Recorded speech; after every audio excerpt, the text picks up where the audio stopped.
Hello everyone, আসসালামু আলাইকুম। কেমন আছেন সবাই? সকালের নাস্তা করতে করতেই দুপুরে রান্নার টাইম হয়ে যায়। আজকে ইলিশ মাছ রান্না করব। আমি ইলিশ মাছ কেটে ধুয়ে পরিষ্কার করে নিয়েছি। আর এদিকে লাউ শাক ভাজি করব। তো লাউ শাকগুলো খুব ভালো করে ধুয়ে নিচ্ছি।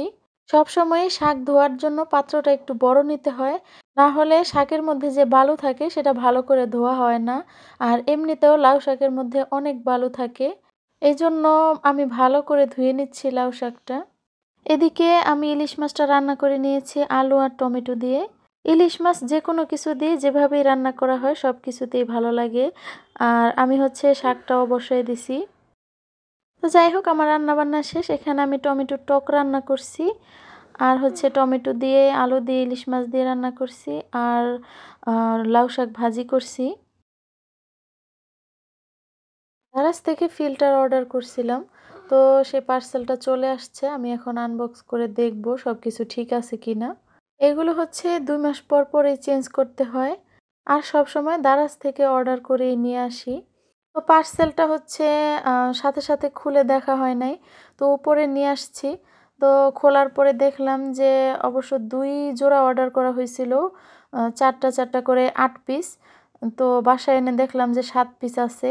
নেট কার্বন ৪ পিস আছে আর বক্স কার্বন ৩ পিস আছে। তার মানে একটা বক্স কার্বন কম দিছে। এটা অবশ্য সাথে সাথে চেক করে রাখলে ভালো হতো। তো যাই হোক, কোনো পার্সেল হাতে পাওয়ার পরে ডেলিভারি ম্যান কাছে থাকা অবস্থায় সবকিছু চেক করে রাখা উচিত। এতে প্রতারিত হওয়ার সম্ভাবনা কম থাকে। তো যাই হোক, আমি এগুলো খুব সুন্দর করে ধুয়ে নিয়েছি। এতটা ময়লা হয়ে যায়, একদম কালো হয়ে যায়। আর এগুলো আমি তারের মাজনি দিয়ে আ ভালোমতো পরিষ্কার করে নিয়েছি। এখন শুধু টাইট দিয়ে দিলেই হয়ে যাবে। আয়ানের বাবা বাহিরে গেছিল আমার শাশুড়ি আম্মার ওষুধ নিয়ে আসার জন্য। আমার তো ২ দিন পর পরই হুইপড ক্রিম লাগে। আর এটা নিয়ে সে তো খুবই হতাশ। যাই হোক, যেহেতু হুইপড ক্রিম হাতে পেয়ে গেছি তো এখন একটা কেক বানাবো চিন্তা করছি। কেক বানানোটা এখন তো আমার একদম শখেই পরিণত হয়ে গেছে। তো যেকোনো জিনিসই যদি কেউ বলে যে খুবই ভালো হয়েছে তাহলে তো অবশ্যই ভালো লাগে। মনে হয় যে নেক্সট টাইম আবারও সেটা করি। আর এই তো আমার কেক বানানো অলরেডি কমপ্লিট।